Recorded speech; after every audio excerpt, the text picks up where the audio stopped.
Of course, if the president does choose to proceed with tariffs on Canada, Canada will respond, and everything is on the table. Working in unison with Team Canada, as Team Canada, with business leaders, organized labor, civil society, Indigenous leaders, and premiers from coast to coast to coast, we are prepared for every possible scenario.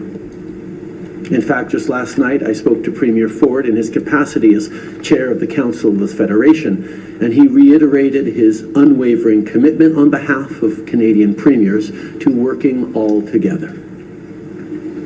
This is an important and challenging moment for Canada and for Canadians, and we know there will be many such moments.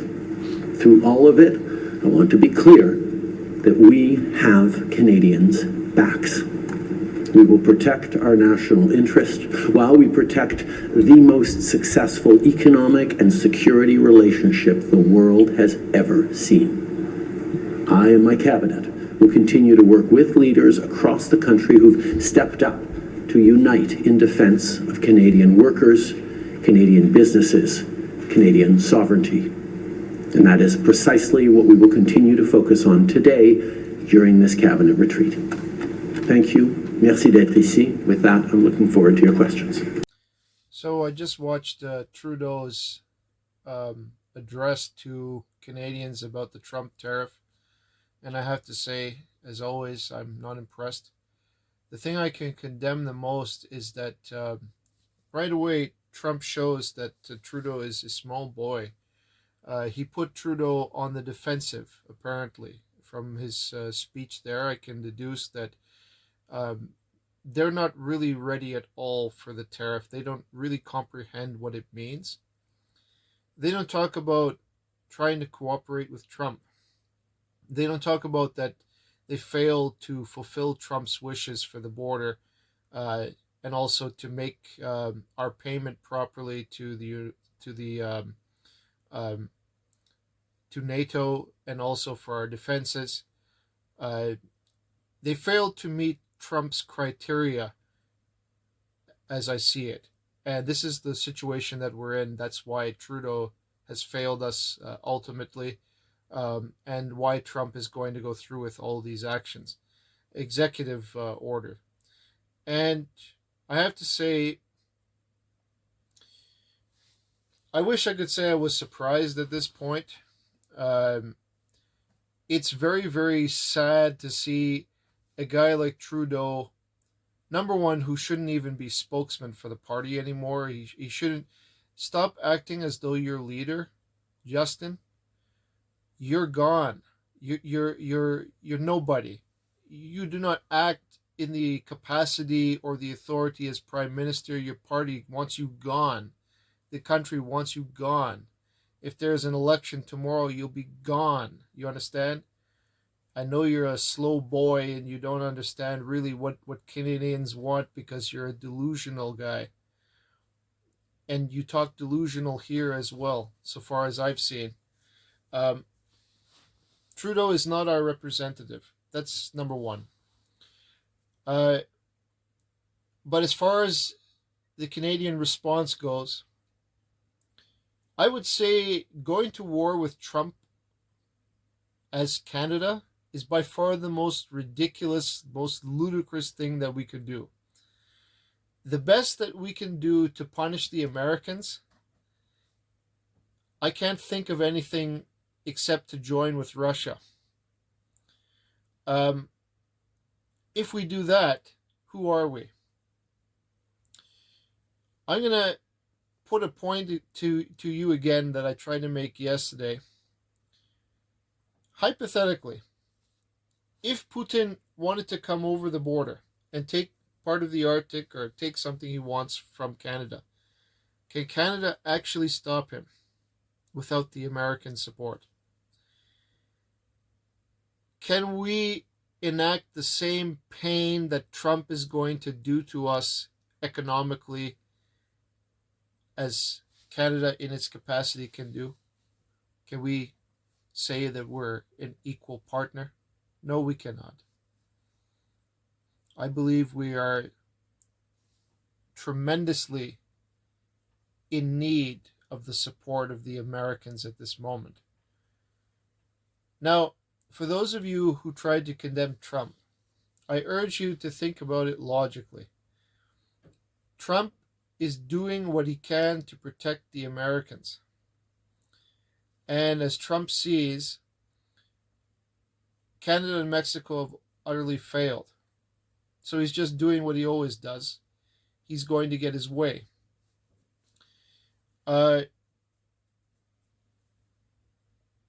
One thing to keep in mind,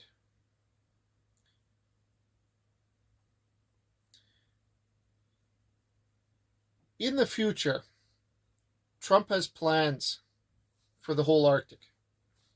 And the reason he has plans for us is because it's a matter of national security and defense against Russia. And like I said yesterday, I see Trump's strategy as a way of placing a net surrounding Putin, surrounding Russia. And he will intimidate Russia into doing the right thing, which is stand down and relax. There's no need for a nuclear war. But as I see it, Putin seems to be severely wronged by everybody. His actions, as I see it, there's nothing for him to do except to show who's boss.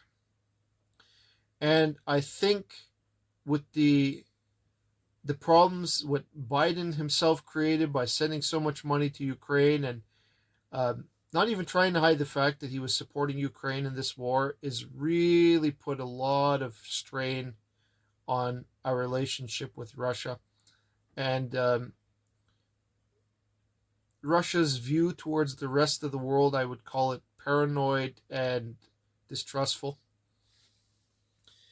But as I see it, the threat of nuclear war that Putin could create is not a joke. It's not outside of what could be reality someday. Maybe close in the future, but maybe far. God willing, it'll never happen. But it seems to me that this is a very great threat, and I can deduce that because I see how Trump is acting. He's acting to contain a threat. That's why he make a net around Russia. He wants to get everybody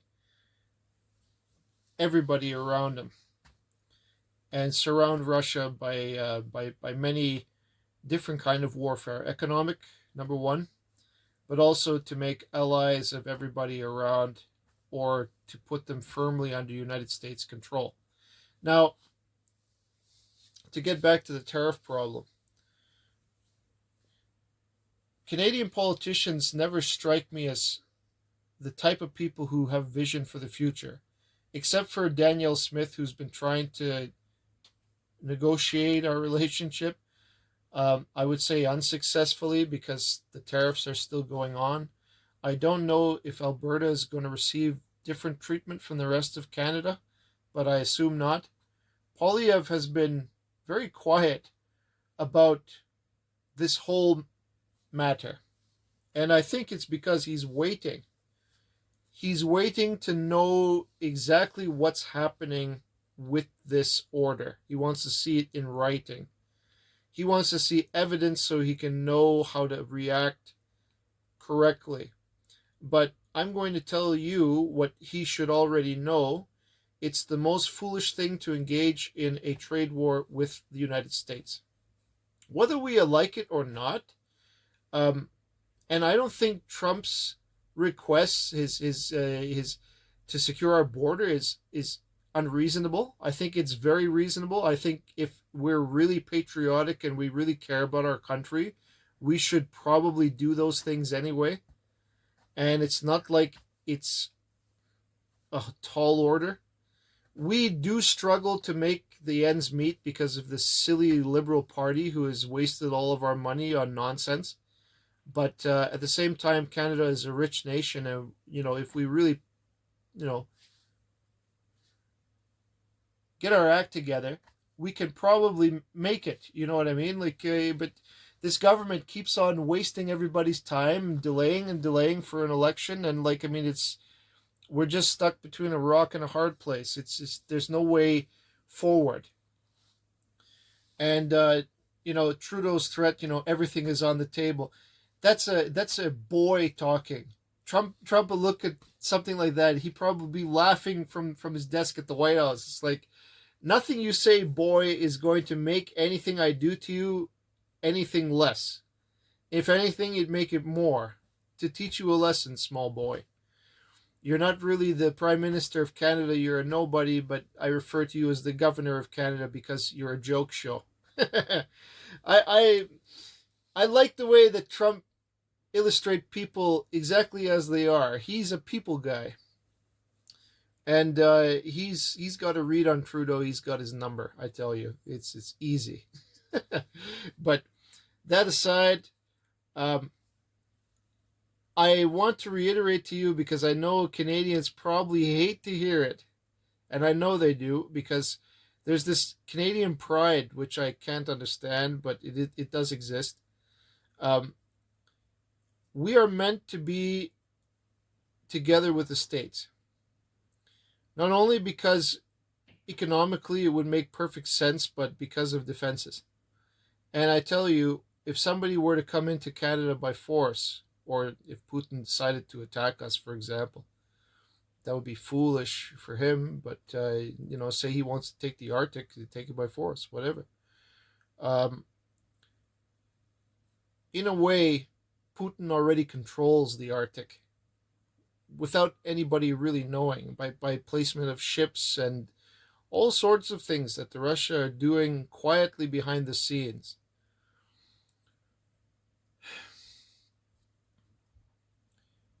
The Canadians can't defend our own border without the help of the Americans, really. We can try.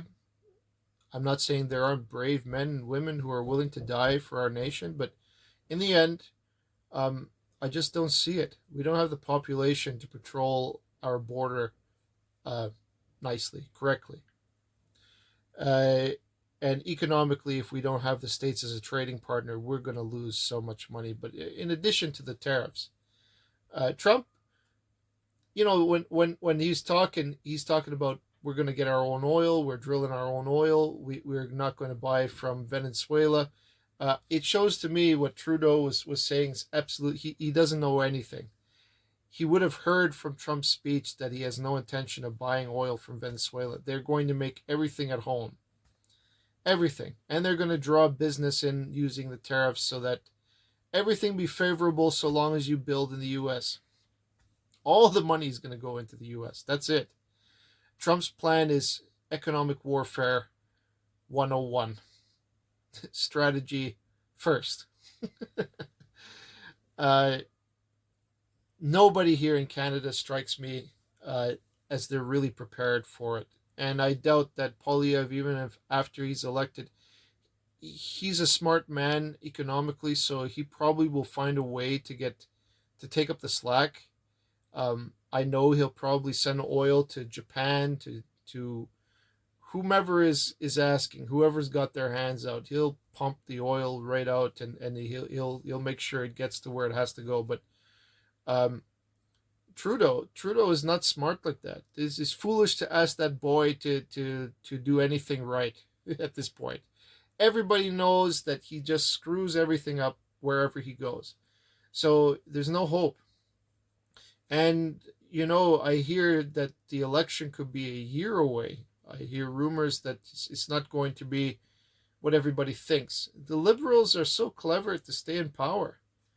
You think it's an accident that Trudeau got there in the first place. It's not. He's in because of the efforts of many in the Liberal Party who are just hell-bent on being in power. And I don't care what anybody says. That's the way it is.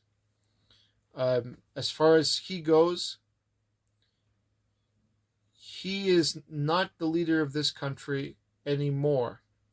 Yet he still makes press releases and he still tries to act as though he's the Prime Minister. So here we are. I think Trump is playing psychological games with us. I think he's trying to intimidate us into doing the thing that he wants, which is the United States of North America. Um, Trump intends to get the land. That's what he really is after. He's after the gold in our ground. And it may be anti-Canadian to think like that or talk like this, but too little, too late. We would be better off in every way to join with the States. How hard is it to you become American? Many Canadians will hate it. Many Canadians will object to it. But in the end, I think it's inevitable. Because it'll come to a certain point where the Americans will refuse to defend us. And we have to defend ourselves. Canada is not the same. No. They say, okay, Canada, you want to be a big guy now? You pull up your own weight. Pull your own weight. If somebody comes in, invade us, then you take care of yourselves. What then? The tariff is going to show us, Canada, how weak we really are. It's going to do so much damage. We're in a lot of trouble, but Trudeau is a devil that won't let us go. So until he's gone and until somebody else gets in power, we really don't have any hope here in this country. And I hate to say that because it's so pessimistic, but it's the truth. We have nothing. There's no prospect. There's no strategy that Trudeau is thinking of. Everything that they're going to do is petty change compared to what the U.S. is going to do to us. So it's pointless. So again, I know it's not easy for Canadians to hear, and they'll probably get mad at me and turn me off. You don't know what you're talking about. I'm telling you, that's the future. The United States of North America, that's the future. We may not choose it now in Trump's time, but I see that coming in like 50 years or 40 years, maybe less. Depends on how Canada suffers in the next, I would say, 10 or 20 years. If we're really able to pull up if we're able to get a hold of our situation and start making our future again. That's what I'm thinking. Poilievre as Prime Minister, if we get the win that we're looking for, I just don't know what he can do. You defend Confederation. I keep seeing it as a losing battle. Men like Trudeau will come again in the future to destroy us. And my God, did he destroy us. He showed that Canada is naive in the sense that we could elect a boy as Prime Minister. And you cannot tell me that Canada was wise at that moment. We were seduced by this guy coming in. I never voted for him. I knew what he was when I first saw him. I knew this guy was a problem. But I underestimated just how bad a problem. I used to think that his father was the worst. No, he's the worst Prime Minister in Canadian history, Trudeau. But that's neither here nor there.